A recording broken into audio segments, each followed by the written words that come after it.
Hey everyone, Editor Mariah here. Just letting you know that there are a couple of spots in today's podcast where the audio does kind of cut out a little bit, so you won't necessarily be able to hear what Sarah or I are saying. Just letting you know that the issue should be fixed by next podcast. Enjoy. Well, hello, all you beautiful people. Thank you for tuning in to Girl What? If this is your first time tuning in, welcome to our little world. Thanks for spending some time with these two weirdos. And if you're returning listeners, welcome back. Thank you so much for the support, and most importantly, thanks for trusting us to bring a little bit of joy and a lot of bit of crazy to your day. In our inaugural episode last week, we spent the Valentine's holiday with you all talking about our favorite and some not so favorite romance movies. And let me tell you, if there's one thing you may have learned that we're good at, it's obsessing over rom coms. But one thing we may be even better at is getting off topic with random stories, most of which involve our days back in high school, which it did get us thinking though. We both have so many stories of our various escapades in like middle school and high school, so why not have an entire episode where we can just like rehash all of our cringeworthy teen angsty moments? Because why keep these little golden nuggets to ourselves when we can share and relive them with all of you? I mean, who knows? Maybe some of you have even gone through similar experiences. All I know is that these are only a few of the stories that have helped shape us into who we've become today and will stick with us for years and years to come, whether we want them to or not. So without further ado, let's take a trip back to the past. All the way back to the early 2010s. Why do you have to put us on blast like that? My bad. I just want to be real with all of our listeners, you know. We may be borderline geriatric, but we still know how to laugh and have fun. That's absolutely right. And our bodies have a little bit more creaking and cracking, and maybe a few crayons short of a full box, but hey, that's what makes us so entertaining. Yes, ma'am. Okay, all right. Now, enough stalling. Let's begin. Do you want to start, or should I? I should start by like prefacing this by saying I put out a post on Facebook this last week because though I have like so many stories of me embarrassing the snot out of myself while I was in high school and middle school, I couldn't remember all of them. I've had 4 severe concussions and like several other minor ones, and because of that, I was like, oh man, I need help. I need some other people to pitch in on these stories. And I did. I reached out and had some people, or I had some people reach out, and I was not expecting the response from not just my parents. Our group chat was blowing up with all these suggestions, but I had like 6 different people message me, and they're like, "Oh, I remember the one time you did this," or "Oh, Sarah, I remember the one time you did this." So I have a pretty bad one to start out with. Several of mine are like when I was on dates Okay, while I okay, was in high school. So okay. the first one, I had this guy ask me out, right? I was, I think, like a junior in high school, and I was super nervous to go on this date. And so he picks me up, and we go to the China buffet here in Rice Lake, and they had just delivered our drinks. Right now, at this point, I'm so nervous. This guy's like super ripped. I'm really intimidated. He feels out of my league, and so they bring these large glasses of water.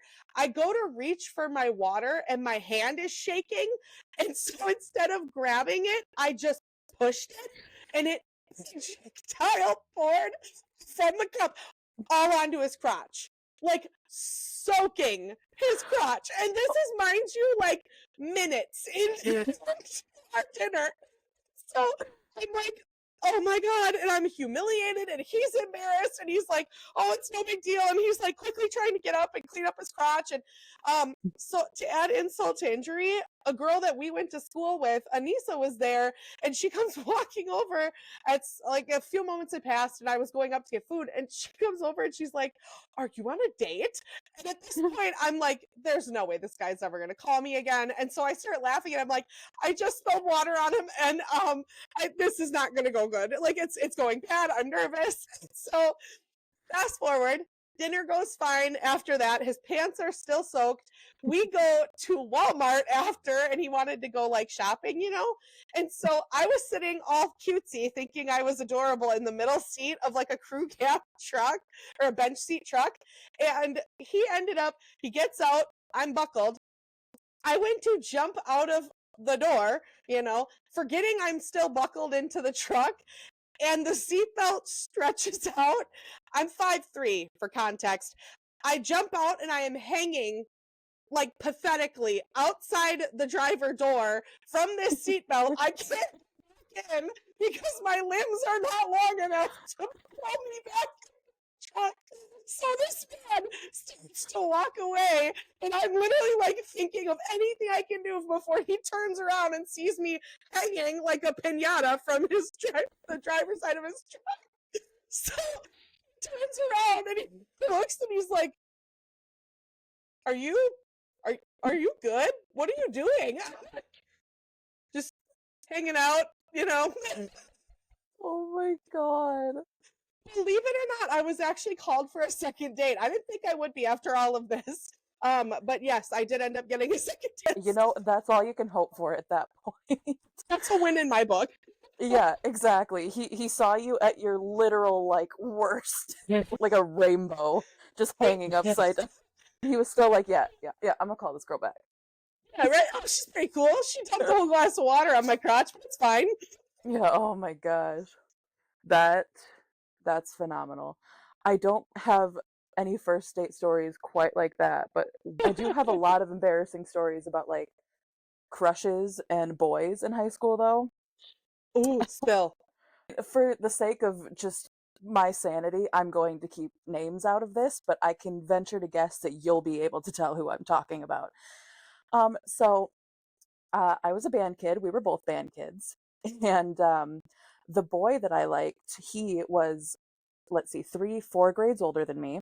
And he was I know who also in the this band. is. I know who this is. I already know. Keep going. Sorry. So he was also in the band. And I'm not going to say what he played either because like No, no. I'm stressed about it already. So I liked him a lot. And me and my best friend at the time, we were like in with their friend group and we would like hang out with them during like lunch break.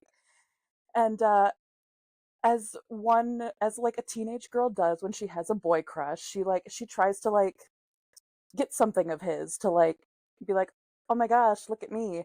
And so one day when he was playing basketball in the gym, he took off his sweatshirt and he threw it directly in my direction, or at least so I thought.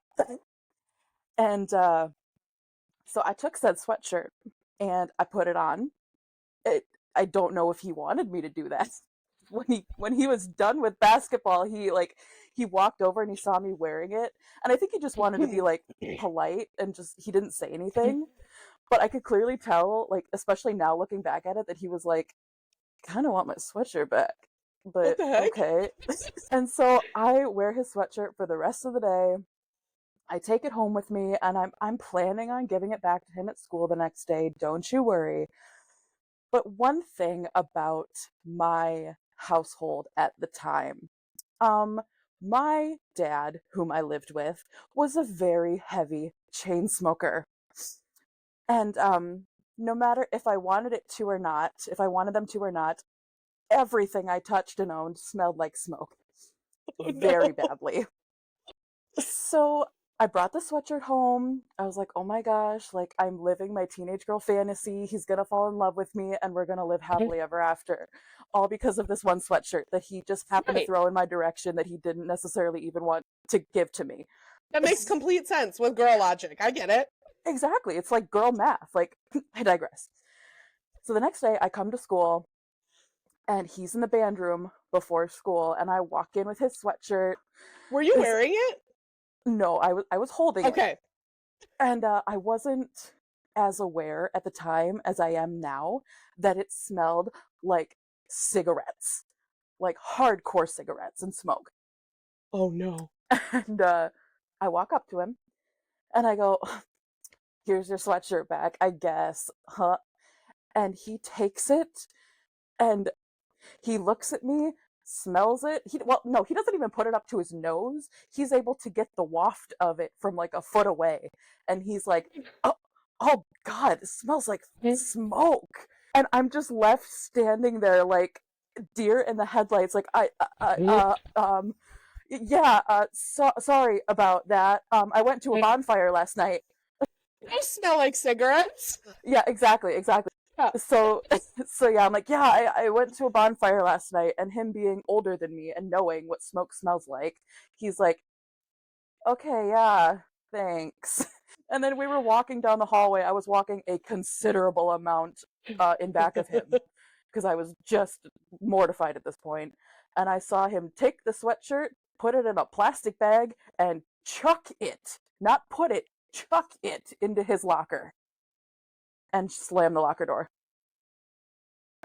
Oh, Mariah. Yep. Well, I need to go to therapy after this. in the spirit of sweatshirts, though, that segues beautifully into my next one I had thought of. So, another date story. This time I was a junior in high school, and I had met this guy at a bonfire. And so he was super cute. He was from out of town, and he was really tall. And again, I'm 5'3". So like anybody above 5'6" to me is like towering me. But this guy legitimately was like 6', 6'1". And yeah, so we met, and we met at a Halloween party. Well, fast forward, he ends up, I give him my number. He asked for my number. I give it to him. He reaches out and he's like, I want to take you on a date. And my mom's like, okay, this guy is from 2 hours away. Like, if he is driving to take you out, you're going on a double date with your brother. For context, I have a twin brother.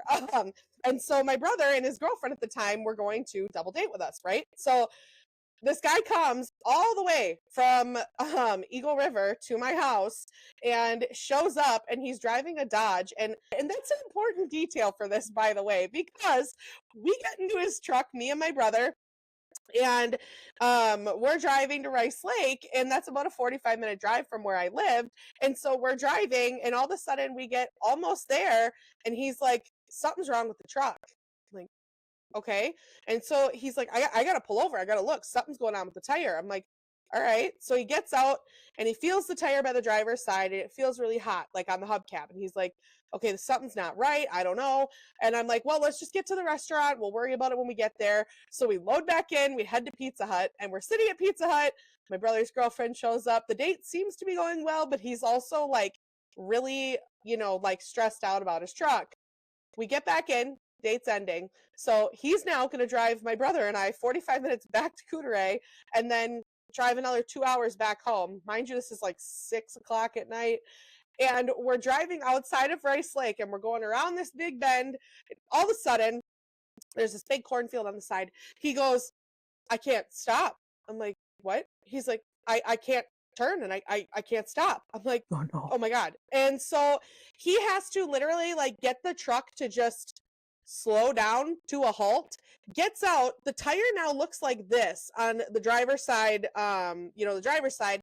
And so whole big thing happens. He has to call a tow truck. He's on with his dad. And I'm literally like, this is a date from hell. This guy's never going to call me again. Like, this is horrible. Oh my God, I'm embarrassed. And so we have to call my mom and my dad. Well, he's on the phone with AAA, so I can't use his phone. So, fun fact, boys and girls that are listening, if an officer pulls up on scene, don't approach the police vehicle, okay, till they've gotten out.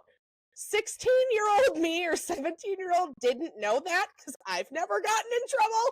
So here my happy little self goes marching up to this officer's car who pulled up behind us, and I tapped on the window.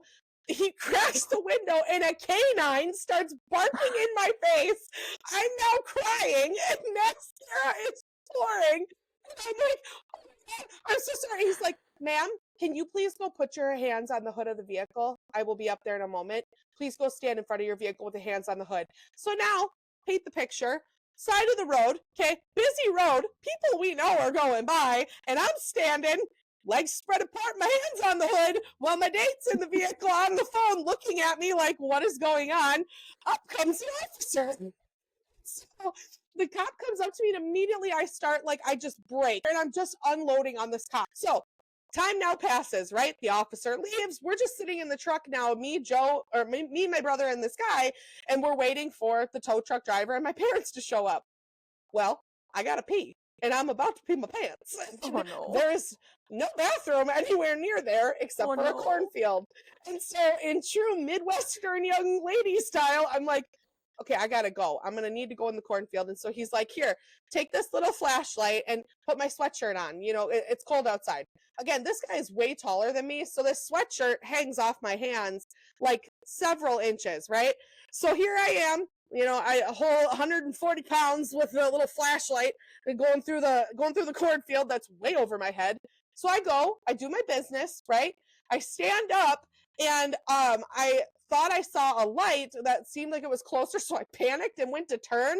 I slipped in my urine and fell, and my hand fell in the pee, soaking this man's sleeve of his sweatshirt. Immediately, I'm like, oh my God, I can't hide it. And so I go back just defeated. And this sleeve is soaked. It smells like pee. And I open the door and he's like, what's going on? Why are you crying? And I'm like, you have some hand sanitizer? He's like, what's the matter? And my brother is like, is that pee? So now I get to tell this guy who I'm on a first date with, I don't know that well, that I peed on his sweatshirt. So then the tow truck driver shows up, and I know what you're thinking. This story can't get worse. Oh, my friends, it's Sarah's life. Of course it gets worse. This greasy, dirty tow truck driver shows up. Again, I'm like 17, and so he goes, "Oh, here, have the young lady sit in the cab of the truck while we load your pickup." And at this point, my parents are not super far. So I'm sitting in the cab of this dirty driver's truck, right? And my brother and my date are standing outside. This man gets into the cab and he's like, "So, you from around here?" And he's like leaning in, God. and I'm like, "Yeah." He goes, "So what you doing tonight?" I'm like, "I was on a date." And he goes, "Oh, that's your boyfriend out there?" I'm like, "Not yet." And he goes, So, are you into older guys at all, or? Yeah, yeah, okay. As if the day Oh. sitting in this truck, I smell like urine. I am mortified. This greasy old dude is hitting on me. I get out. I didn't even say anything. I was like, that's it. So I get out of the truck. My dad pulls up, my mom and my dad. So we come up, and this my date is like so apologetic. We get in, and my father, first words out of his mouth, he goes, is that pee?" And that was my date from hell story, as if it could not have gotten any worse. And to no surprise, this guy did not plan a date number 2, and I still have that sweatshirt as an artifact of how embarrassing my high school experience was. Oh my God. You just really have a thing for like fluids on dates. Yeah, I just, First the water on the pants and now the pee on the shirt. Like yeah. And you'd think I would learn by now, but I don't. that's pretty Yeah. great. Oh man. So I guess bouncing off of the one that I just told you about the whole sweatshirt thing. Yes. This was, I believe, I don't know, probably later that year, if not the next year. This dude still hadn't graduated yet, so I'm assuming I was in ninth grade.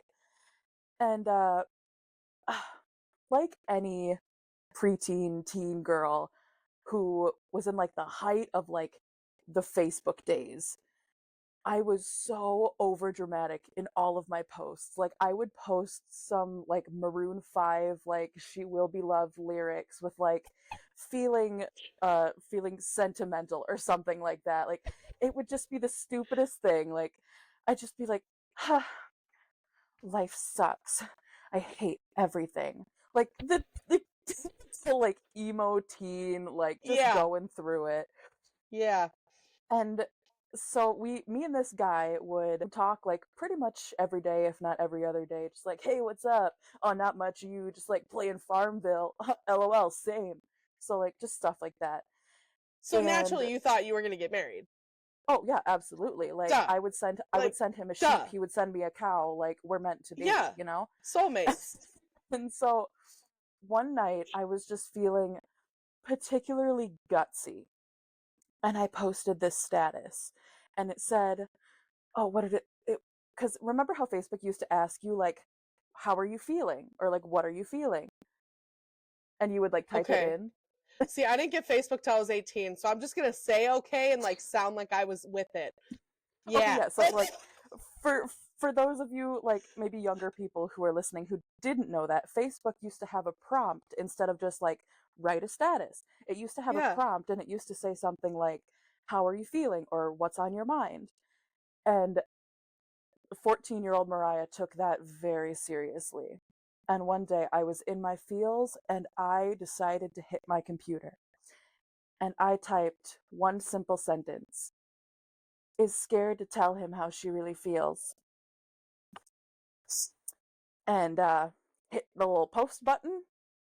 Probably not even 5 minutes later, I get an IM or a Facebook message from this guy.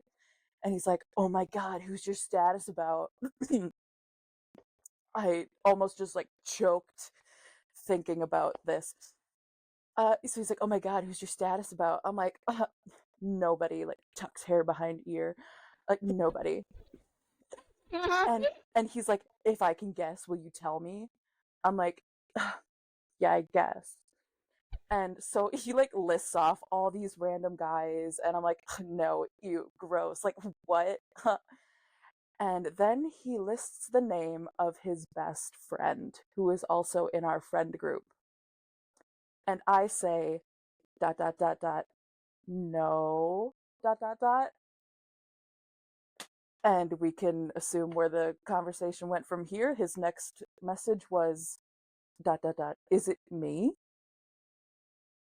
And at that point, all cards were on the table. I'm like, all right, Yeah. might as well just Send it. confess your love, Mariah. Send it. The worst he can say is no, but I have a feeling he's going to say yes and we're going to fall in love. And so I said, yeah, LOL.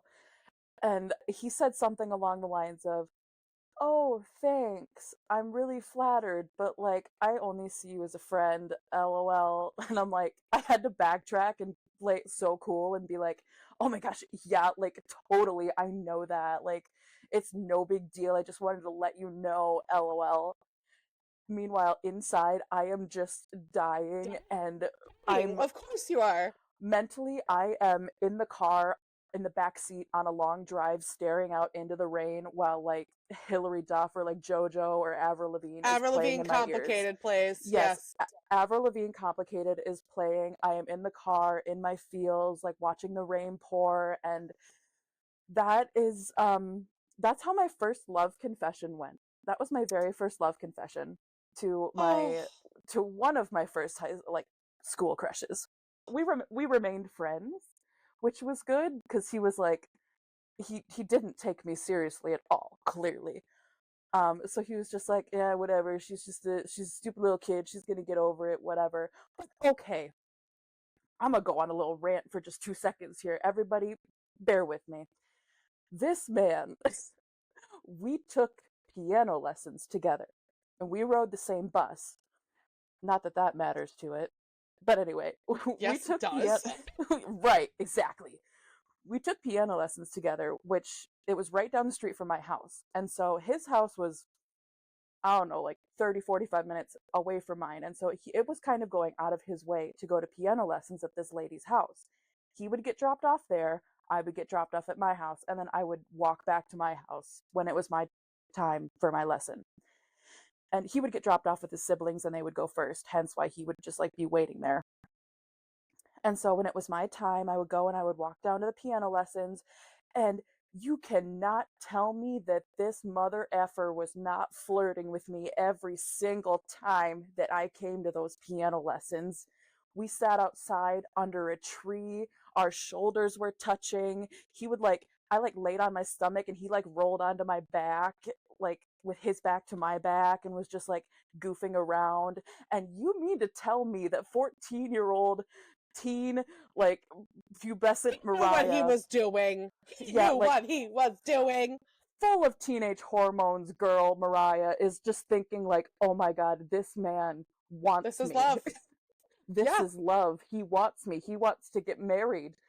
And yeah, my first love confession ended in my heartbreak, and he didn't think anything of it, but we still remained friends, but now we don't talk. That's okay, because we're both married. That's funny though, because this is the same man, by the way, and I don't know if you know this. That was the first guy to ever tell me to my face that I was getting chubby. I was in 8th grade and I was on the bus because him and I rode the same bus when I rode the other route that wasn't the route you were on. And yeah, I was sitting in the back seat and we were the last ones to get dropped off. And it was a day that it was just him and I, both of our siblings weren't riding. And I was sitting there like, I thought he was cute too, you know? So I was like sitting there like, ah, he's that cute guy's on the bus. He looks at me and he goes, can I be frank about something? That's how he worded it. Okay. He asked me if he could be frank. And I was like, okay. And he goes, you look like you're getting a little chubby. Wrecked me. I saw red when you just said that. Oh, This is the same person that did that to you. That's why when you were saying this, I'm like, oh. no wonder he's always been a little piece of trash. Uh-huh. Ugh. Men. For High real. school men. High school men. Oh my god. And then so yeah, I was gonna say we need to like piggyback off of bad dates.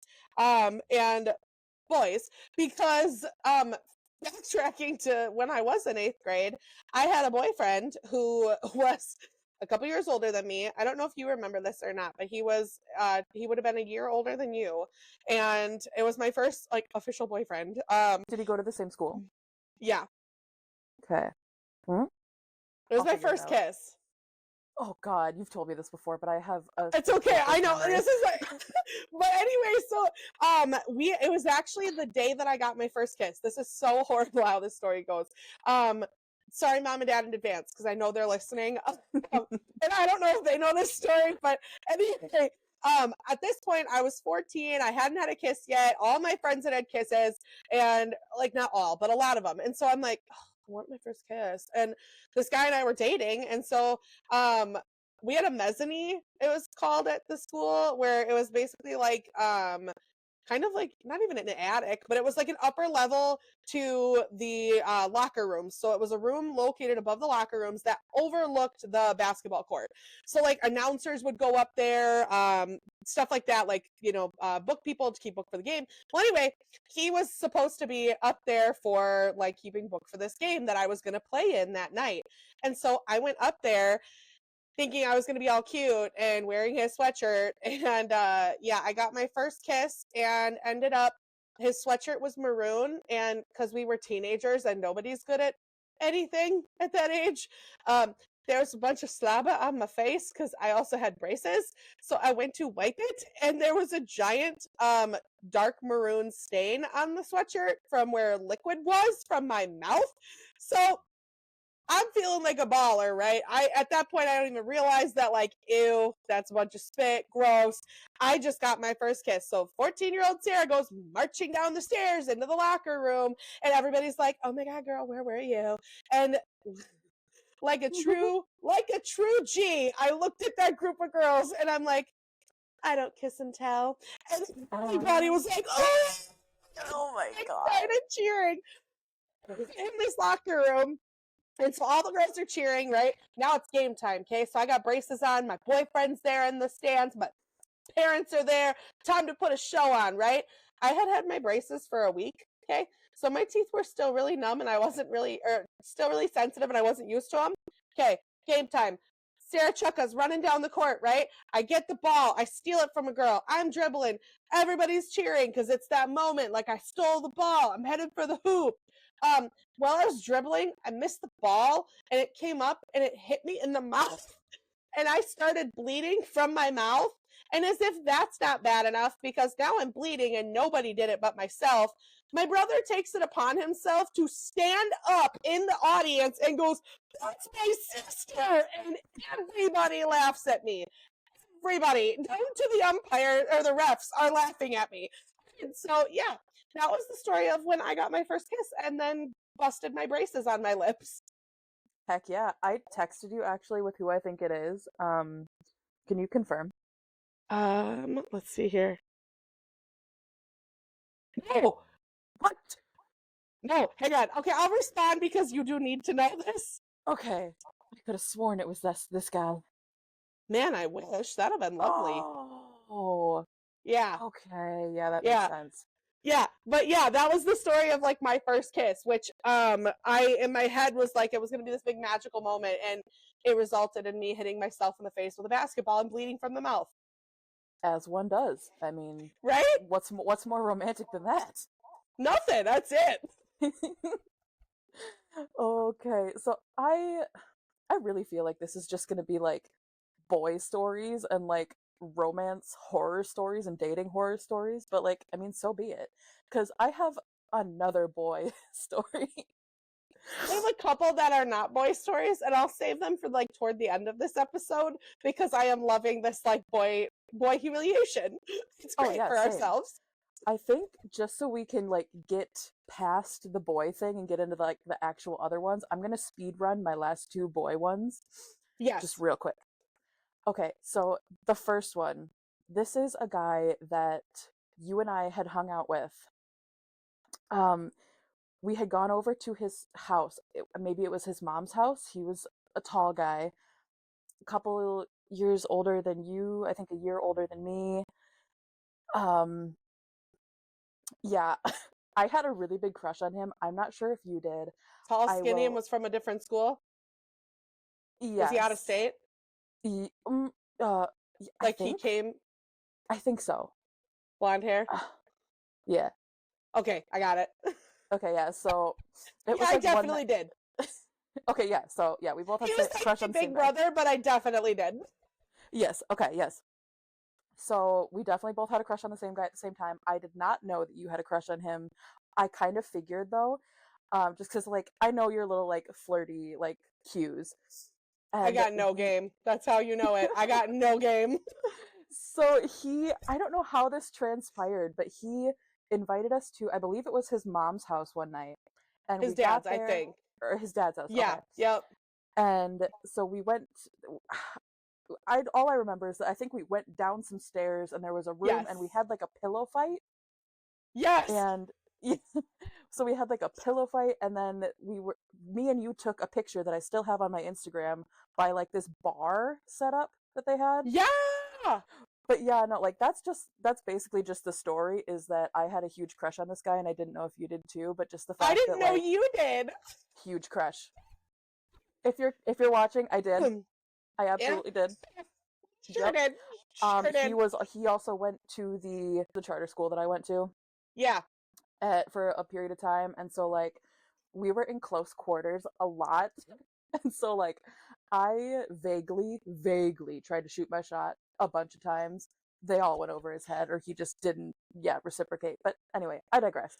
Um, Second boy story is actually my first boyfriend story. You know this guy.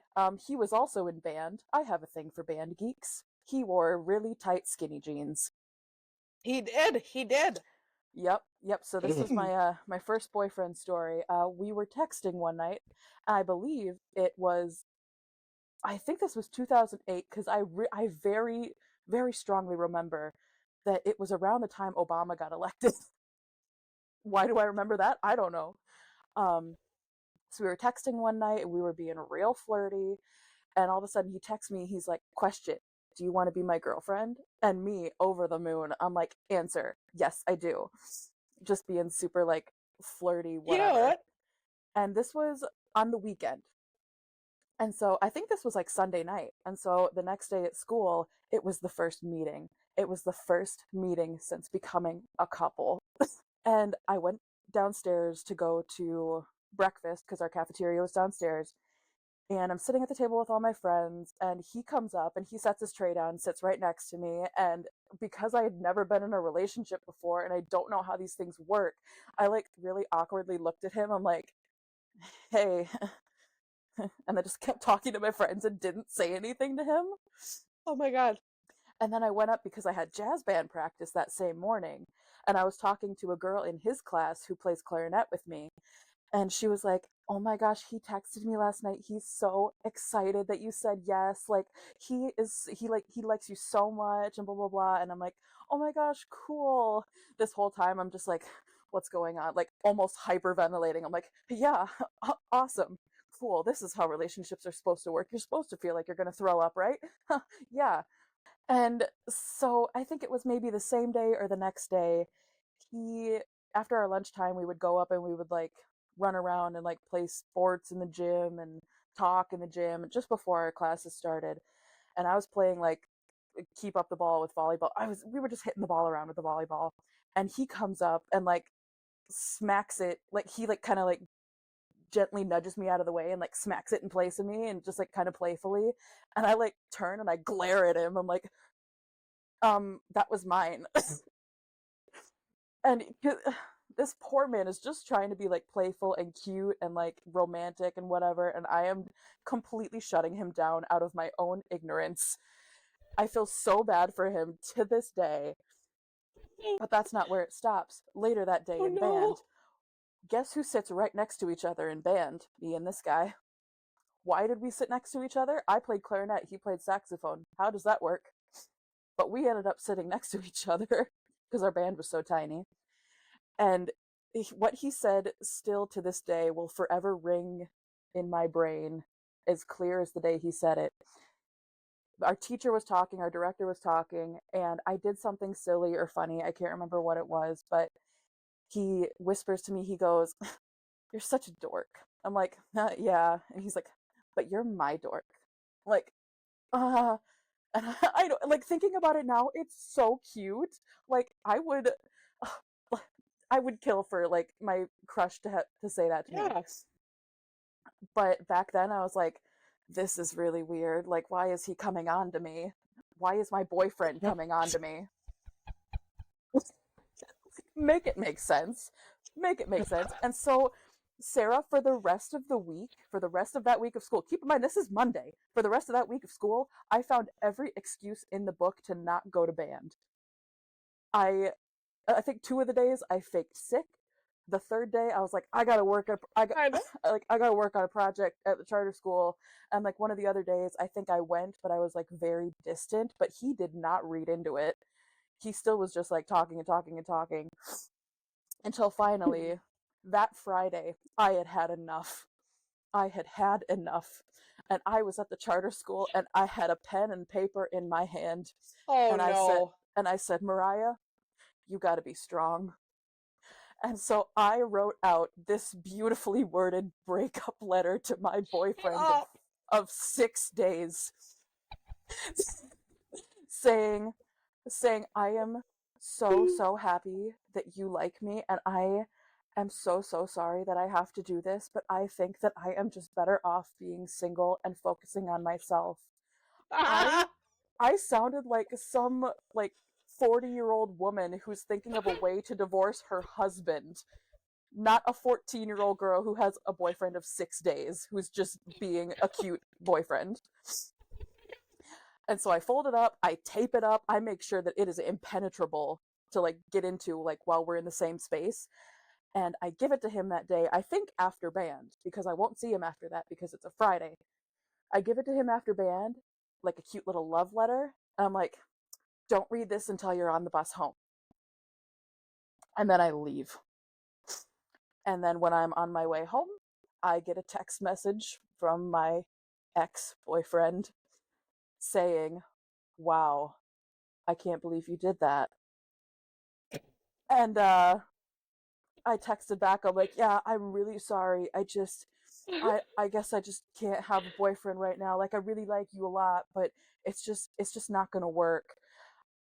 Uh, and I feel so bad to this day to that guy because after that, like, we were cordial and like we were friendly, but our friendship dynamic was never the same. Never the same. I feel so bad because no, literally, no, I broke this guy's heart. I don't even know how long he was pining after me before he actually asked me oh out. my god. I mean, I truly did like this guy, but I was just scared, like, out of my wits to be in a relationship. So yeah, he liked me for so long, and I broke his heart after 6 days of dating, and God knows how long of like pining. Oh And my God. yeah, so that was how my first relationship started and ended within a week. I did get back in touch with him in college, and we almost had a thing in college. But then he I didn't essentially know ghosted me. this. Yep. Yeah, I'll tell you that story later. It's kind of a longer story. So Yeah. yeah, but Oh yeah, my God. yep. So, speaking of relationships, Hmm. um, so I you totally know who my long-term boyfriend was when I was in high school. I think almost everybody does because I was with him for like 2 years. And he went to another school, and shout out to you, Devin, actually, because I ended up he actually sent me some really funny ideas from like when I was in school because he was a huge chapter of my life. And so I was like, okay, this is great because these are all things that I forgot. And so he's now married and like living this beautiful life. And lives in Milwaukee, has a really great job. But he actually, when him and I were dating, this is the level of like number one, oblivious I am, and number two, crazy. Okay, these I'll preface both these stories with that. Um, First two start with promposals because he was like so sweet about doing these promposals because back then that was such a big deal. Like, oh, if your boyfriend like asks you in a big way to prom or a guy. And so the first time it was when I went to winter, when I had left Birchwood for, half a year and went to winter. Hmm. And so on my locker was a full size cutout of my boyfriend because they were away on a skills trip for like a week or something. And so they had these cutouts made of all the skills people. Well, they were going to throw them away, and somebody was like, oh, give Sarah her boyfriend's and put it on my locker. So there was like a half my size cutout of him on my locker. And so I remember the day he came back, I had gotten to school and he was supposed to meet me in my locker. So excited to see him. And I remember there's like a group of people at the end of the hallway that are all watching. I'm like, okay. And they're just staring at me like, like anticipating something. And so I have no idea what's happening. And I open my locker and there's a candle. I love candles. For anybody that doesn't know me, I love candles. I always am burning candles. And so I'm like, oh, you got me a candle on your trip. Thank you. That was so nice. And I go to shut my locker and he's like, well, no, don't you want to smell it? I'm like, it, it's vanilla bean. Why would I not like it? That's my favorite. And he's like, well, you gotta smell it to be sure. Again, Oh God. still not on to anything going on. But at this point now, the audience and paparazzi group that had formed is now closer than they were. And they're all standing there waiting. It's a bunch of people. And so I open up this candle, don't look at it, and I'm like, okay, yeah, it smells really nice. And I'm a little annoyed at this point. Like, it smells fine. And he's like, and I look down and there's a thing that says prom with a question mark in the wax. Okay, Yeah, cute. everybody is laughing at me. They're like, dude, what is wrong with you? Okay. So that's the first time this poor guy asks me to prom. Fast forward now to our dance when I went back to Birchwood. He was at our dance. You were like, we were dancing, girl, on the dance floor. You and I were vibing. And all of Yep. a sudden, my boyfriend leaves. And I watch him leaving.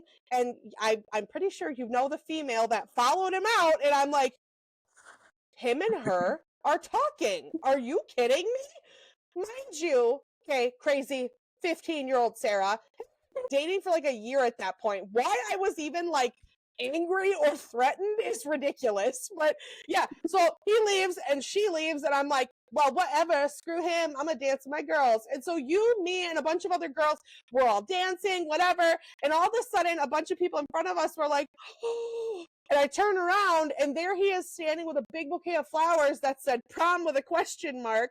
And I felt like the world's biggest butthole in that moment. I'm like, I am such a jerk. He had gone out to his car, had this hidden under the floorboards, mind you, because he had drove me there, and went to surprise me with this. And here I was pissed off thinking that he was cheating on me. Sarah, you're so great. And coincidentally, the same boyfriend actually, there was two separate occasions where, so I grew up on a hobby farm, um, and on chicken slaughter day, I didn't really know how to do all the other jobs. So I was given like the easiest, grossest job, which was grabbing the chickens and, you know, with a axe. And so Anyway, he wasn't the most like down and out dirty outdoorsy dude. Like he was an outdoorsy guy, but not like that. He showed up to hang out, and my mom's like, "Oh yeah, she's out back." And nobody told him what I was doing. I'm covered in chicken blood. Okay, this poor boy, 15, 16 years old, comes around the corner and I'm soaked in blood. I've never to date seen a person's face turn the shade of green his face turned when he saw me. Oh Insta green. no. Insta green. And he reminded me to, like, literally when he was sending me suggestions, he's like, "Oh yeah, remember the time that I came over and we all were castrating pigs?" I'm like, "I forgot about this." I'm like, why did you stay with me? Yeah. So literally that was like some of the biggest like ridiculous moments I had with that boyfriend. But also before we move on to the topic of not boy stories, Hmm. because again, I'm just notoriously known for embarrassing myself. A group of us were gonna go out to winter formal. I'm pretty sure it was that boyfriend still. So he was there. A few of our other friends, the person you had texted me asking about, that guy was there, our friend Kayla, and a bunch of other people. And so we're at Casa Mexicana, which is a Mexican restaurant, and we're sitting there, and mind you, my boyfriend had like a 4.0 GPA. Okay, I don't. I'm not dumb, and I'm not like a top scholar. And so I'm reading the menu out loud and I'm like, "Ooh, I really want to get the chicken fillet." And everybody stops. Everybody. And my boyfriend's like, "Babe, it's fillet." And I go, "No, it's fillet." And he's like, "No, it's fillet." And boy, Sarah, she dies on a topic. I looked and I'm like, "No, it's fillet. It's a French word." And he's like, "No, it's pronounced fillet." And everybody's laughing. It was so bad. My parents still to this day, my dad will be like, "Oh, you're gonna get the salmon fillet?" Like, shut up, Dad. You're like, yeah, I'm gonna get a salmon fillet. Yeah, it's a French word. Yeah. So that was super pathetic and really ridiculous. But then, so another embarrassing sports story. Not only am I notoriously known for embarrassing the crap out of myself, my dad specifically, is known for embarrassing me. So we're at a basketball game. Okay, I'm in middle school. Big deal, right? I'm in 8th grade. It's the year I hit my face. I got redemption time. So like every game, I'm like, I got to redeem myself. I'm not going to be remembered as the girl that hit herself in the face with a basketball. So we're at St. Joe's for a game. My dad and my grandpa Steve, God rest his soul, has been gone for I think 8 years now. He is he was a 4-time cancer survivor at this point. So he had half his jaw missing and, was kind of thin. But when he would talk, you couldn't really understand him, like unless you really knew him. And so my dad was in kind of a mountain man phase with his facial hair. I don't know if you remember seeing him like that, but where he Oh was yeah. growing his hair and his beard out.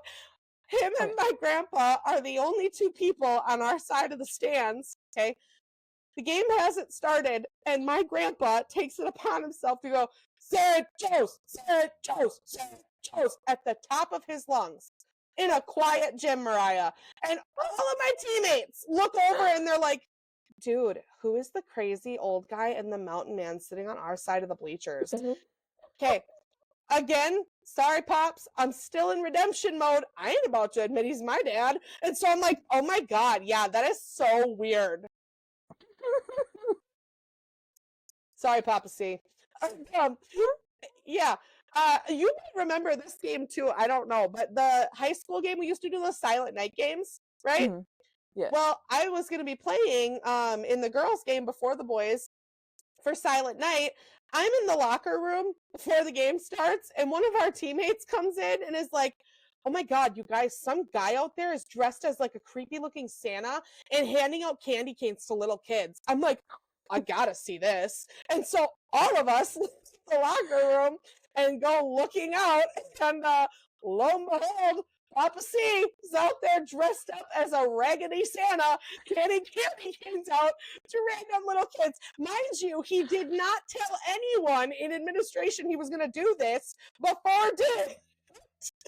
So it's a super kind gesture, and everybody's like, "Who the hell is handing out candy, kids?" My dad. Mind you, everyone listening, that this is the same man who officiated my wedding, my Harry Potter themed wedding, dressed as Dumbledore. Dressed as Dumbledore. Full, like, beard, like, cloak, hat, everything. Yep. He did. The man loves a good costume. Yes, and he's so good at it.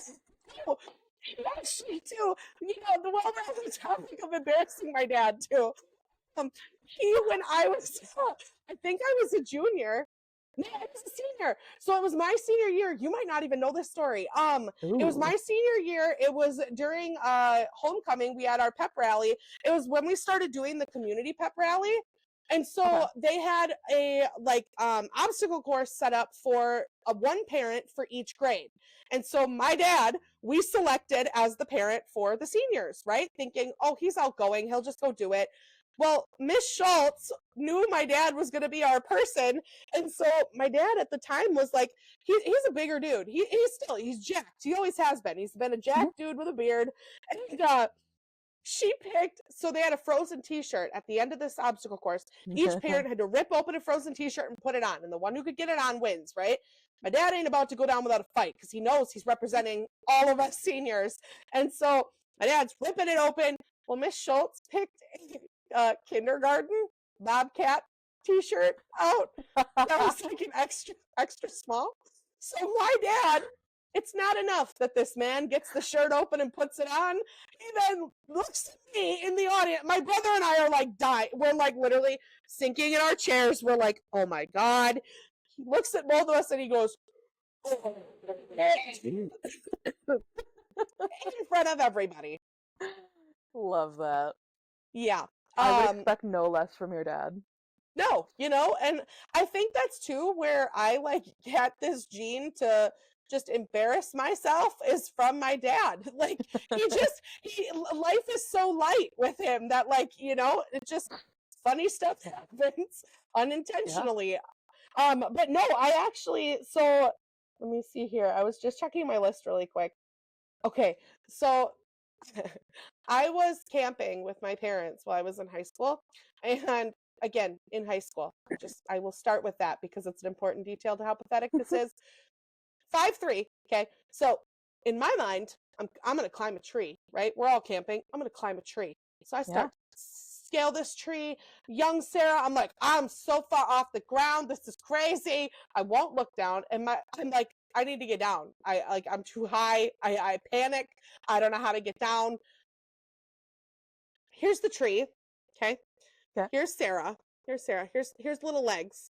A normal person would ask, how far am I? And just get down.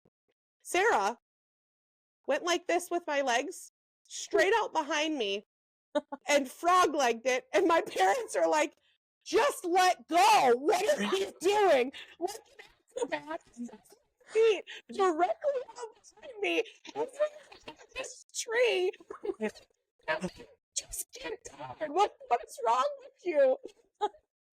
You're just perpendicular to the tree. Like, I'm like, what are you doing? It was really bad. Is somebody breaking in? I hope not. We don't have much. But yeah, so that was that story. And then I was trying to think of all these other ones too. God. Well, I can tell a really quick one. Yeah, do yours, because I need to think a little too. So, not only do a lot of my stories have to do with boys, but quite a few of them have to do with band. Or like band adjacent, but this one is fully band. Me and my band teacher, our band director, we were tight. I loved her. She was my favorite teacher. Like, shout out to you, Miss Richie. Miss Richie, you're the GOAT. I was her TA my senior year, and like we both played clarinet. That was our chosen. Well, I mean Sarah played clarinet too, but we like bonded over the clarinet, and like even like after I graduated, like whenever I would go visit the school, I would always visit her. She was like my like best friend as a teacher. And I hated when she was gone and when we had a sub, which is weird because when your teacher's gone and you have a sub, you're like, "Oh my gosh, yes, this is awesome." But like the sub that we had, I'm going to fully say it cuz she's like 95 years old by this time. Her name is Mrs. Sirik. And this woman was she was a uh, for lack of a better word, I'm just going to say she was a lot. But she was not nice. And she, I don't know, made us watch a really boring movie or something that day, which again, like when you don't have class and you can just watch a movie, like great. But like this was just a tragically boring movie. Like nobody wanted to watch. We were all just talking, but like she would like we would whisper to somebody like a word and she'd be like shush, and just she was so over the top. And so we had our um our music stands were like a solid like plastic black. And so I had a black Sharpie and I was leaning on the music stand and I'm like, I'm going to show her. I'm going to write on this music stand with a black Sharpie so that she can't see it, but I'm going to know it's there. Absolutely. So the lights were down and I wrote the words. I don't, if this gets back to Birchwood School and I get in trouble for it now, this is going to suck. But I'm just going to say it. I wrote, I hate Mrs. Sirik on the music stand, fully think fully thinking that like nobody's gonna see it. It's black on black. And so then class is done for the day. I go home. By some miracle, I stay home the next day, quote unquote sick. However many like not sick days that I took. So I stay home the next day. And the day after that, our teacher's back, our regular teacher's back. I'm like, oh, awesome. And I walk in to band and there's a different air in the room. And I'm like, what's going on, guys? And our teacher, she she was talking about what had transpired the day before when I was not in class. And she was filling me in. She's like, we had a student write something pretty awful about Mrs. Sirik on one of our music stands, and we're trying to figure out who it is. And I'm like, at this point, my heart drops to my butt. And I'm like, oh, oh no, that's horrible. Like, I don't know who could do that. Oh And my she's like, God. and she's like, because we're tight, she's like, did not assume it was me at all. So like, she's like, yeah, I made everybody take out a sheet of paper, and Yes. without letting them know what it was That for, was you? that was me. She had everybody write a sentence, not that sentence obviously, but she had everybody write a sentence on a Oh piece my of paper God. so that she could analyze the handwriting. And she never found out who it was because the person who it was not there to write. So I got away with that. Nobody ever found out it was me until right now. Oh my God. I'm The such a rebel. scandal. The scandal of it all. It's insane. Yeah, I was a teenage vandal. I will proudly, not proudly, but I'll proudly admit it. I didn't like her. I still don't like her. Yeah. Hey, you lived and didn't get caught, man. Exactly. Plus that music stand, what was it, $50? Fine, I'll give you $50. I don't care. My hatred for this woman far surpassed the amount of money that I would pay for that music stand. Oh I'd do it again. Anyway. my God. Oh my God. I was trying to think of all mine too, and like now I feel like I'm just totally drawing blanks of the amount of times like, and think back to all the different shenanigans you and I got ourselves into. Like I just think back to like all the different, oh my God. Yeah. Like it just, high school was a time, man. What It a time. was. And to any other young people out there, by the way, that are listening to this, our goal, by the way, is obviously number one to make you laugh and entertain you a little bit, but also to let you know you are so not alone. I feel like every teenager, it is so hard to be a teenager. Like nobody really explains or prepares you for like how hard it's gonna be. Oh, I remembered. Speaking of that, I'm so sorry. It just popped into my head. Literally, and this is humiliating, Ryan. Nobody knows this, and this is me admitting it out loud. Um, This is a safe space. I shared notes with a guy that you are very best friends with before he came out, and low key he came out not long after him and I had open crushes on each other, and I don't know why it didn't work out, probably cuz I'm crazy, but it didn't work out, and then he came out not long after. And I was like, "Oh my god. Oh my god. I made somebody I what I made somebody shoot for the other team. And I was that's so bad. What is wrong with you, Sarah? Because we had Oh just my written god. notes back and forth. Like, we never dated or anything, but I had the biggest crush on him. But I will say, like, he was so genuinely sweet to me. I remember the notes he wrote, and it was so sweet. And, like, he, like, made me feel so pretty and so seen. And Oh. I don't know if I think he hates me now. I'm not sure. But, like, I remember thinking back, and, like, it literally was, like, the first time that even, I had really put myself out there. And yeah, that happened. I I wasn't sure if it actually transpired this way or if this was a fever dream, but I feel like it's not because for a period, I think you and I rode the same bus, did we not? We did. Yeah. Yep. Okay. I maybe this is my mind just making things up, but I have this as a memory in my head, so I don't know if I'm crazy or what. Don't answer that.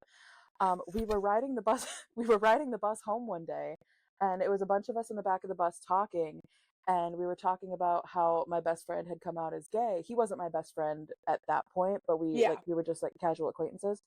We were talking about how he came out as gay, and I remember your reaction. You were like, "What? He's gay?" Like you were astounded, while the rest of us were kind of just like, "Yeah, yeah, You he know is." why? You know why? It wasn't that he was gay that I was Oh. like, oh my god. It was more like, oh my god, I made him gay. Like, because it's teenage you things, right? Like everything's about you when you're a teenager. Right, right. Yeah. Oh I my was just gosh. like, oh my god, I made him gay. Yeah. But no, actually, I was just thinking, he's technically the second person that ever like told me they had a crush on me. The first person, rest in peace, Tristan, was one of my classmates who actually, when we were going into our freshman year of high school, was killed by a drunk driver. And I've got a tattoo on my side that's got the blue for him. But Tristan was actually the first boy to ever call me cute. And I had just moved to Birchwood. I was in fifth grade and I had a bowl cut. Okay, these are natural curls, so you can imagine what this looked like cut to here. Um, it was a fro. And he was the first boy to ever call me cute. And I remember I was like, I'm gonna get married. This is what love is. We're gonna date all through school and we're gonna get married and have babies and blah blah blah. And then summer came and he ended up dating a girl over the summer that lived in the same town he did, and I lived 30 minutes away. And then the next year came and he didn't wait for me. But it's What a I guy. remember, right? I remember though being like so in love, like all summer. Delulu me was like, oh, he's got to be thinking about me. Like, what? I didn't have any kind of social media, so I didn't know that he had a girlfriend. Like, I found Right. out when I went to school. Yeah, Oh my gosh. R.I.P. yeah. Tristan. Rest in peace. Oh Yeah, rest man. in just eternal paradise. That was somebody though. I will say that like Young inspired me more than I think I ever really well, I know more than I ever got the chance to tell him, because he was one of those people that from the outside would get judged all the time. Like, he wore like black t-shirts and jeans, and like you would look at him and maybe think he was like a bad boy, but he was genuinely the most kind and non-judgmental person I still to date have ever met in my life. He just had a way of like not judging anybody. He gave everybody a fair chance. He in his book, everybody was equals, and I was young, and that actually inspired me to be the person I am now, is because of how amazing he was with other people, and how like he really saw people for people. And was Absolutely. just so kind. But yeah, that was my first Delulu land of thinking that, you know, this boy was going to wait for me and naturally didn't. Oh, there No. was the time too. I played varsity football. Mariah knows this. But yeah, I played boys varsity football. So they didn't have a locker room for girls because 10 years ago that wasn't a thing, right? Now it's super common girls play football, which is incredible. But back then in our conference, the movement hadn't started. And so I was one of the first. So like I didn't have a locker room, so I would change on the bus, and all the boys would have to face forward. Or sometimes I would change in a supply closet at other schools. One time in a public bathroom where people were coming in and out while I was changing. Well, after a game one time, this guy, and he had headhunted me the whole game, like was going out of his way to tackle me on plays I didn't have the ball. Um, we're going and high-fiving through the line, and this guy looks at me. This is the audacity of teenage boys, and goes, I need your number. I want your number while we're high-fiving. And I looked at him and I'm like, are Ew. you insane? Like the level of delusional to think that you could target a girl because she's a girl the whole game and that I would want to go out with you? Are you Right. joking? Right. Like, yeah, I'm actively trying to just take you out, Yeah. but also take you out, you know? Anyone say walking red flag? Hit me up, shoddy, and I'll hit you to the ground. Thank you, I'll be here all week. Yeah, Oh, yeah, that is like the, and that's just spark notes on some of the embarrassing crap that you and I did. I love this though because there's so much like that you told that I didn't know. Like, yeah, ditto. I will say I have a couple more stories that involve teachers. They're pretty short. the drama. The first, you remember, I mean, he's iconic. One day he was in his room on his computer, and keep in mind his computer screen was like vaguely turned to where the students could kind of see it but not fully see it. He had no students in there, and I needed to go in and ask him a question about our work.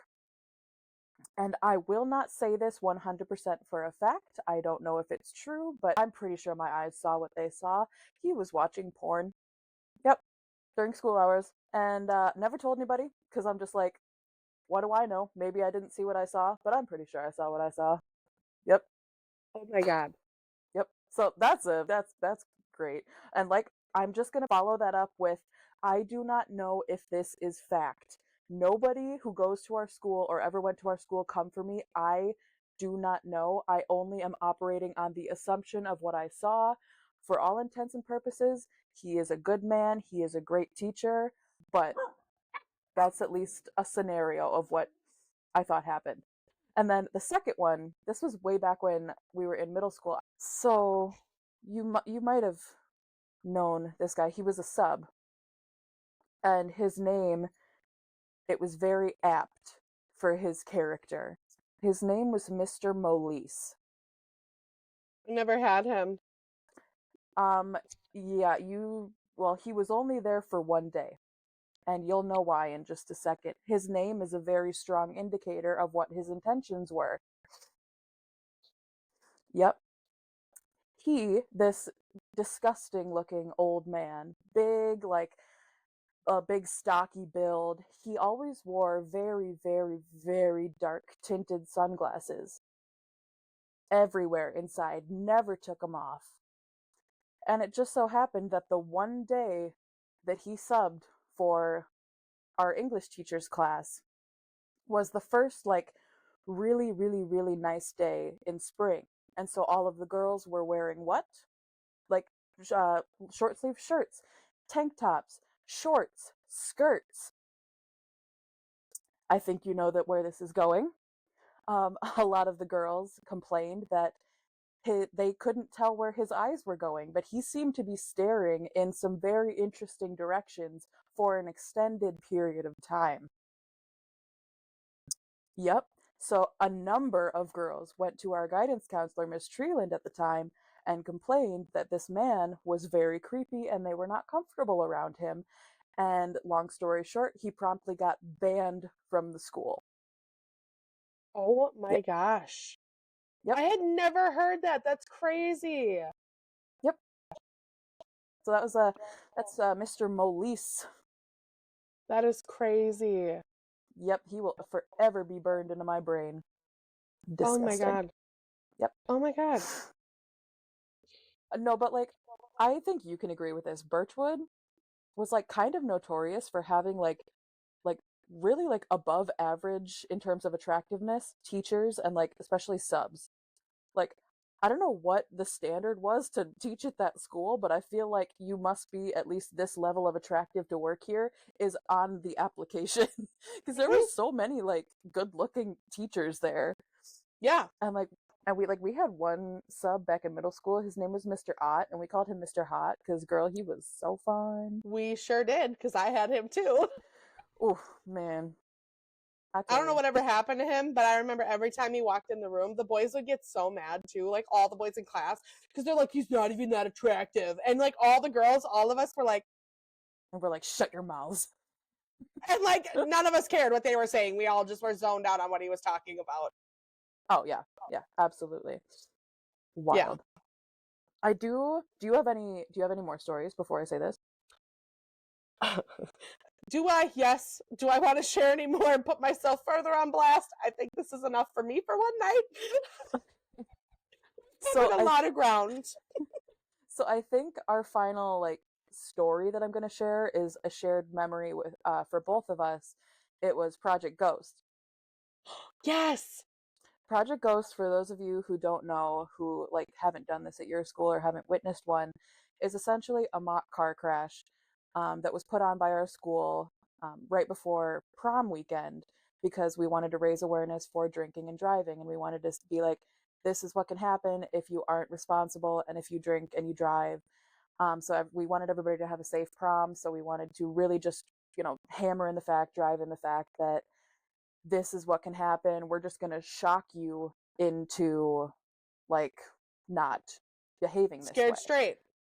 Yes, yes, exactly. Like a scared straight type of thing. And me and Sarah both had the privilege to be a part of it. It only went on every, I think, like 2 or 3 years. Yep. And it was only for the high school kids. You had to get selected to be in Project Ghost, and everybody had a certain role that they had to play. I got selected. I don't know how or why, but I got selected to be the drunk driver who killed a couple people and injured others, which is great. You And dirtbag. Sarah had a very interesting role too. We'll find more out about that in a bit. But yeah, so basically the entirety of the school day that we did Project Ghost, the people that were involved in it, every 30 minutes starting at 8:15, every 30 minutes the school bell would chime and that would signal one of us that's involved in the project to get up and go to our communal meeting space to have our like car crash makeup done and like get ready because the actual experiment or the actual thing itself was at noon. So every 30 minutes, the bell would go off. That would signify that one of us has died And because we'd we have would to get up. get up and not say anything. Yep, we would have to get up right where we are, not say a thing, and exit the classroom. And that would, yeah, signify our metaphorical death. And then we would all go and we would get ready, get our makeup done. The girls in the car that got crashed into, they would put on their prom dresses. The girls that were in my car, it was me, Sarah, and another girl, Danny, who was in my grade. We all got we were just in like clothes that we didn't mind getting like trashed, so just like Yeah. sweatpants and like just t-shirts, and we basically just went over our roles, went over what was going to happen, and come noon we all got taken out to the parking lot where there were two cars from like this junkyard basically. Yep. They were brought in for us. We were staged in the cars in like or well Me and Danny were staged in the car. Sarah was staged somewhere else that you'll find out about. And the girls who were in the other car, they were staged in their car. We were told what positions to be in, and then they were like, all right, if everybody's ready, we're going to start. And then I'm it was getting almost like, chills. literally, it was almost like a switch flipped. What happened was the simulation started.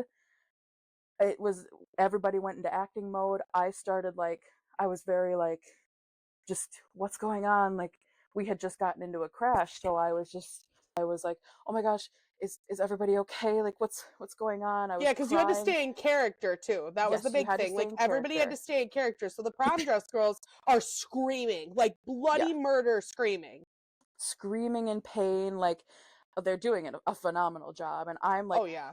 I'm wailing because I'm getting into this character, and like my body just takes over, and I start uncontrollably sobbing to the point where when because my friend Desi is in the passenger seat and she's supposed to be passed out. And I turned to look at her and I like bloody murder scream like Desi, oh my god, like it's crazy. And so they bring in paramedics, they bring in police people, they bring in policemen, they bring in Because it's paramedics. used as training for them too. So like the fire Yes, department, like they use it as a training exercise too. So like that's why you have to be so serious with whatever you're expected to do. yes. And they even they have a certain person who's involved in the program, one of the students, they have them sign a waiver to be Yep. taken up in the Lifelink helicopter to simulate that they're getting airlifted to a medical facility. And our friend Eden was the one who actually got to do that. And so, yeah, this whole thing starts, everybody's in their roles. And then the policeman, he comes over, or well, first the paramedics come over to our car. And at one point, this is kind of funny in a serious moment, but the paramedic that went in on my side, he looked at me and he's like, this isn't, I'm actually asking, are you okay? Because I was sobbing so hard. And I'm like, yeah, I'm fine. I'm just really in it. Keep going.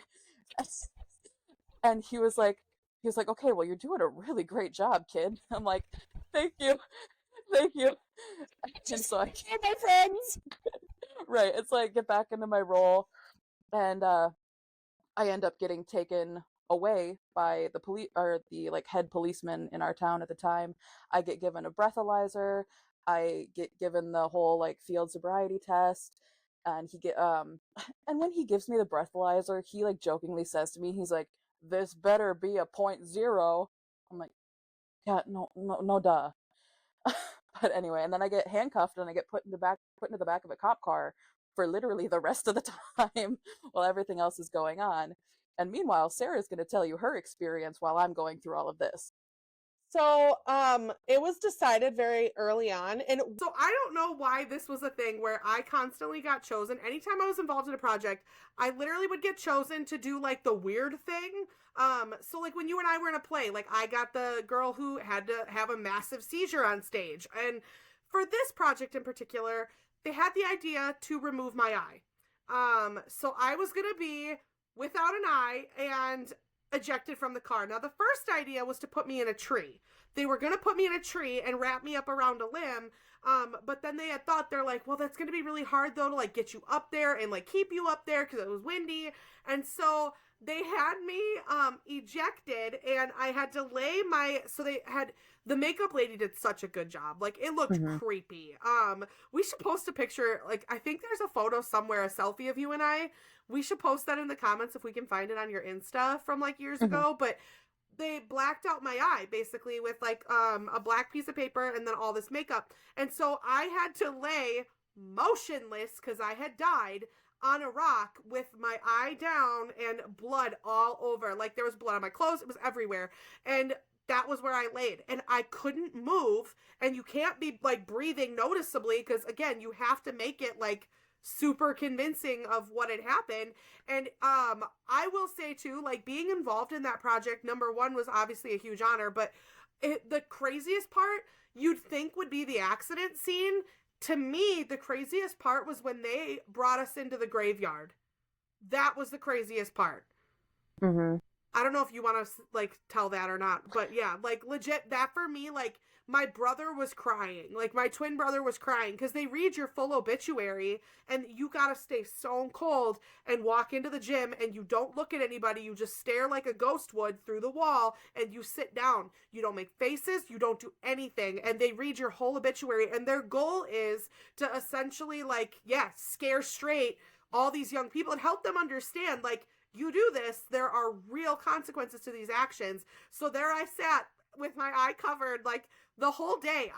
We got our face covered, or our stuff done at, like, I think, what, 11, and I didn't get my thing removed till after school. It was, I think you were the one actually that helped me take it off. I think so, yeah. Yeah. Yeah, so what I didn't mention was at the beginning of all of this, during the actual car crash, a handful of the high schoolers and middle schoolers, and I think some elementary, were all out watching this entire thing. Like, Yeah. we went to a super small school, so it wasn't very hard to get everybody out there to watch. So they were able to watch the whole thing and see how it goes down, and like, even as, because I had watched like, we had watched Project Ghosts from previous years, and like, watching it is just so surreal, and like, I get chills and goosebumps every time. But yeah, like Sarah said, the craziest thing, like the most surreal, like creepy thing, was when we went into the graveyard, which was our gym at the time. Everybody, like all the audience, was in the gym, and we had our pastor in the town, or our pastor at the Lutheran church in the town, Pastor Paul. He was reading our obituaries, and he would start out with, I think there were like 12 or 13 of us total in the project. He would start out with 13 empty chairs behind him, and one by one, he would read the obituary of all of us that we had to write up ourselves, Which was which was, awful. it It was was awful. It was awful. awful. And he would read them out, and as he would read them out, we would slowly walk in, we would sit down, we wouldn't make a noise, we wouldn't show emotion, we would just sit down, and he would continue to read until he was done. And then he would say his little piece at the end, and that would essentially be it. Like, that's when it would be done, and we could actually like get up and talk and like, be normal. But after that, it was crazy. Like, I remember going home, like, after that, I was still just like so shaken by the whole thing. I Yeah, didn't really shook up. Yeah. like, we talked to each other when we were like sitting in the ambulance as everything was like finishing. But like, as I was on my way home that day, I'm just like, oh my gosh, like, that was surreal, that was crazy. And yeah, so that was Project Ghost. That was like one of my favorite memories from high school. I think that was just so, it was so cool to be a part of. It was. And I will never forget, Mariah. Like, I can still, like, even thinking back on that memory now, I will never forget hearing you scream. And you screamed. And you're like, you started crying. And then when you realized that I was out of the car, I'll never forget hearing Mariah at the top of her lungs, bawling, screaming, "Where is Sarah?" And she's just yelling my name. And the whole time I'm laying there, you can't cry. You can't do it because I'm supposed to be dead. And so, literally, like, I remember just laying there, and the whole time I'm listening to some of my favorite people like screaming, and I'm hearing my name, and I'm hearing all these girls crying in pain, and like, it was just absolutely, yeah, it left you speechless, I guess is the best way to put it.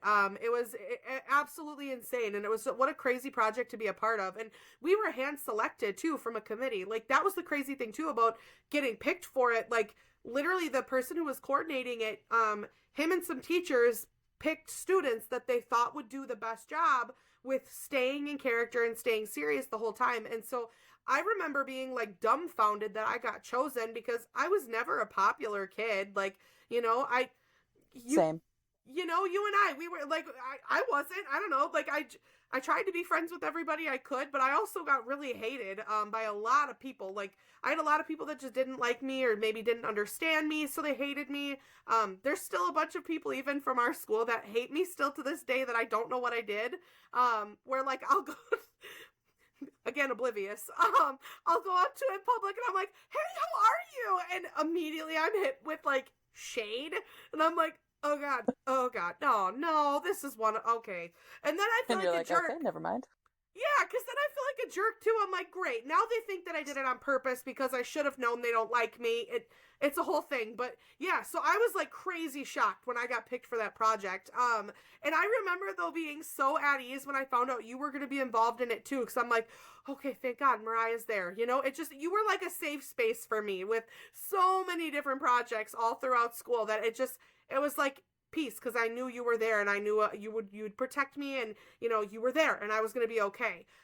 But that project was easily the craziest thing I've ever been involved in. And then my car wreck, I don't know if you remember this or not. My car wreck happened literally I think it was a year later. Cuz what Oh you said no. 2013. Yeah, I Yeah. it was that same year. Oh my god. Oh Oh my god, wow. it was Yeah, that same I year. don't remember. Yeah, 2023 was the 10-year marker of my car wreck. So, that same year later was when I moved back to, I'm almost positive. But anyway, right around that time was when I moved back to Winter to finish out the rest of the year because I had gotten bullied so bad. Um, God, or maybe now I'm frustrating myself. Yeah, it was 2013. Okay, cool. It was toward the end of that year was when I went to Winter for the last half of the year. And that was the same year that I got in my bad accident with my high school boyfriend and two friends of ours. It was our buddy Caleb from Winter and then our friend Kayla that went to school with us. Hmm. She was dating him and we were going prom shopping for tuxes for the guys and we got in a horrible, horrible car accident. That was literally toward the end of that very same year. That's crazy. Yeah. Wow. That's some like Yeah. weird foreshadowing. It was wild. And the accident itself, like, it's a whole crazy story. But a long story short, I will say, like, a mother's intuition is something that should never be messed with. My mom that day woke up and she knew we were going to go. I told her I was going to go with my boyfriend. And she, don't ask me why, but Mama Mary, she's like, don't get in the same car. She goes, do not ride in the same car, ride in separate cars when you go. Anytime there's that many teenagers in a vehicle, something bad happens. And immediately I'm like, whatever, Mom, I know better than you. You know, Mhm. being 14, I thought I knew everything. And so I was like, okay. And so, or 15, however old I was. But anyway, so in my mind, I'm like, we'll carpool. It's cheaper on gas. So we all ride together. On the way back, we turn on the road that my boyfriend at the time lived on. We're driving down it, and my friend Kayla looks to me and she's like, hey, Sarah, your seatbelt's not on. I never traveled without a seatbelt. It was like Mhm. a fluke. It happened. And I'm like, oh, God, thanks. Click, right? That's important Mhm. detail. So my mom, I call her to check in. I'm like, hey, we're following, Devin and I are following, Caleb will be that we're going to be at the house in like 15, 20 minutes. We were supposed to get swimsuits for the guys and then go back to my house. My mom, my last words to my mom would not have been, I love you. They were a lie. I lied to my mom about where I was and, or not where I was, but about the vehicle situation I was in. Within 5 minutes from that phone call, we were airborne. That's Yeah. wild. It was crazy. So what happened was we were going way too fast on a dirt road, and he was from North Carolina originally. Didn't have a ton of experience on our back roads. Lost control on washboard gravel that was washboard like from Frost. Completely lost control of the car. The car goes into the ditch. We rode it out for about 15, 20 yards. He cranked down the wheel to get us back onto the road. The side tires locked into the dirt and we were propelled upwards. We did a full sideways rotation in the air. We hit on my side of the car. When we hit, my head smashed into the window. And we rolled 2.5 times after that. And so when we were rolling, like it was slow-mo. Like you can't make it up. It's like in the movies. I watched Devin's elbow hit the windshield. I watched it spread like a spider. I watched glass particles and I could feel every time her door opened, my body being pulled, but that seatbelt kept me in. Had she not said something about my seatbelt, I would have been ejected from the car. And so we came to a stop on our side, and I'm still buckled, hanging from my seatbelt. And I'm like delirious. I had smoked my head super bad. That was one of my most severe concussions. And so I'm hanging there. The guys are trying to get out. Again, the vehicle's on its side. And that's like something too you don't think of like, because movies don't show all this weird stuff, but car doors are really heavy. And so the boys, when they got out, they had to use like all their strength to try to get my door open so that Kayla could get me out, like we could get out. So Kayla's like punching my seatbelt, trying to get it to unbuckle. Finally unbuckles, I collapse, and we're able to get out. Fast forward, okay? First Mhm. person on this, so we finally, our phones and everything from my purse, it was launched like a quarter mile. They found stuff from my purse a quarter mile from the scene down the road. Like, because we were flying through the air, stuff just was launched everywhere. So we find Devin's phone. The boys have to push the car back over. We find the phone. I'm sorry, this is such a long story, but We're we good. find the phone, and immediately they're like, we need to call 911. And the first words out of my mouth, I said, no, we don't. We call Mary. We call Mary Chucka. We call my mom, because I knew, and shout out to my mom. My mom's nurse, veteran. Like, if anybody can get you a brigade and an army of people to help, it's my mom. And so I called, and the first words out of my mouth, all I could say was, Mom, I'm so sorry. This woman, next thing she said, not what happened, she goes, where are you? She said when she took that call, when I hung up the first time, my mom said she was sitting at the table with my dad. She looked at him and she goes, something doesn't feel right. And he's like, married their kids, leave them alone. She's fine. She's safe, blah, blah, blah. My mom called our phone, or Devin's phone, 10 minutes later while we were airborne. We mapped it out, like figured Wow. it out to when she would have been calling. We were flying through the air. That was when my mom knew something was wrong. And so when I called, she didn't even, she's like, I instinctively knew. I knew you had been in an accident, and I knew I needed to get you help. So immediately she's like, where are you? And Devin takes over, because at this point I'm really delirious. Like, I smoke my head, I'm in and out of it. And so he tells her where we are. So, the cop that shows up on scene first is a guy that I babysat for their kid. I babysat him for like 10 years. And so Jeff gets out of the car, and I will never forget. He looks at me, and at this point, I'm sitting, I got my head kind of slouched. I got some swelling going on in my face, and we're all on the side of the road. And he gets out of his car, and he looks, and he's like, Sarah. And then cop mode clicked in, and he's like, okay, how many were in the vehicle? What happened? Blah, blah, blah. My mom shows up. Okay, so Kayla's mom shows up. She goes running into her mom's arms, and I wanted that moment with my mom. My mom goes into nurse mode and throws me in a C-spine hold and is like, we don't know if your neck is broken. Don't move. And so my mom's holding me. The paramedics on scene that showed up were two guys that I've known since I was a baby. Literally, these two guys, like, they've been in our town since I was a kid. They knew me, and they were the ones on scene. They're loading me into the ambulance because out of everybody, my injuries were like the most severe that were going to need to be looked at. Devin's elbow, they were able to clean it up. So they load me in, and I'm on the stretcher. I'm in the neck brace. And I remember thinking, oh my God, this is bad. Like, this is really bad. My mom's going to hate me. And that's all I could think of was, oh my God, Mhm. my last words to my mom would have been a lie. She's going to hate me. The cop went up to my dad, and he goes, Corey, I encourage you not to be super mad at Sarah. I know you might be, but I got to show you something. He takes my dad over to where our tracks entered the ditch. We missed a 4-foot culvert by that much. Oh, So had we entered the ditch 3-4 inches sooner than we did, we would have gone nose in, and it would have completely crushed us, or we would have flipped like a pancake the whole way, and yeah. none of us would have survived that. Like, guaranteed. With the speed we were going, nobody would have survived that. And so he's like, I know you're mad, but this is where they went in. And my dad and him both just kind of sat there like, oh my God, and it really realized like how bad this was. And so we get to the hospital. I remember I'm sitting there in a neck brace, and again, concussed. So like a lot of this is hazy, but I remember they brought in a chaplain. So I'm on a backboard, right? And I'm 15, and there's a dude with a cross. And I remember being so scared because they, like, from what I know, they only bring those in if stuff is really bad. And so Right. he prays over me, and he ends up leaving. And I remember all I could just keep saying to my mom was, I'm so sorry, and I love you so much. And back then I used to think like, what did I do to deserve to have to go, number one, go through that, but then also to like survive it? Why did it happen the way that it did? And those are like big questions to tackle at 15. um Right. but I really do think that because of it, like, I had such an appreciation for like life and people.